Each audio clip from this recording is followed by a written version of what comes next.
Doctor Immanuel Jayant Kumar ಅವರು ವೇದಿಕೆ ಮೇಲೆ ಬರಬೇಕು. ಗೌರವದಿಂದ ಗಣ್ಯರಿಂದ ಗೌರವ ಸಮರ್ಪಣೆ. ಜಿಲ್ಲಾ ಕಾನೂನು ಸೇವಾ ಪ್ರಾಧಿಕಾರಕ್ಕೆ ಯಾರಾದರೂ ಅನಾಥರು, ವೃದ್ಧರು ವಸತಿಗಾಗಿ ನಮ್ಮಲ್ಲಿ ಶೆಲ್ಟರ್ ಬೇಕು ಅಂತ ಅಪ್ರೋಚ್ ಮಾಡಿದಾಗ ನಾವು ಅವರಿಗೆ ಕರೆ ಮಾಡಿದ ತಕ್ಷಣ ಅವರು ನಮ್ಮ ವೃದ್ಧಾಶ್ರಮದಲ್ಲಿ ಅವರಿಗೆ ನೆಲೆ ಕಲ್ಪಿಸಿದ್ದಾರೆ.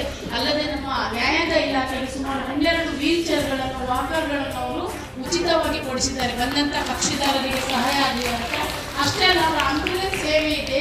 ನಾವೊಂದು ಫೋನ್ ಕರೆ, ಅನಾಥ ಶವಗಳಿರ್ತದೆ ಅಥವಾ ಹಾಸ್ಪಿಟಲ್ ಮರಣ ಹೊಂದಿದವರು ಅವರ ಪೋಷಕರಿಗೆ ಹೆಣವನ್ನು ಸಾಗಿಸಲಿಕ್ಕೆ ಅವರಲ್ಲಿ ಆರ್ಥಿಕ ಸಾಮರ್ಥ್ಯ ಇಲ್ಲದಿದ್ದಾಗಲೂ ಅಥವಾ ಬೇರೆ ಬೇರೆ ಕಡೆಯಿಂದ ಆಂಬ್ಯುಲೆನ್ಸ್ ಸೇವೆ ಅವಶ್ಯಕತೆ ಇದ್ದಾಗ ಅವರಿಗೆ ಜಿಲ್ಲಾ ಕಾನೂನು ಸೇವಾ ಪ್ರಾಧಿಕಾರಕ್ಕೆ ಅಪ್ರೋಚ್ ಆದ ವ್ಯಕ್ತಿಗಳಿಗೆ ಅವರಿಂದ ಸಹಾಯವನ್ನು ಪಡ್ಕೊಂಡಿದ್ದೇವೆ. ಅವರು ಬಹಳಷ್ಟು ಉತ್ತಮ ರೀತಿಯಲ್ಲಿ ನಮಗೆ ಸ್ಪಂದಿಸಿದ್ದಾರೆ.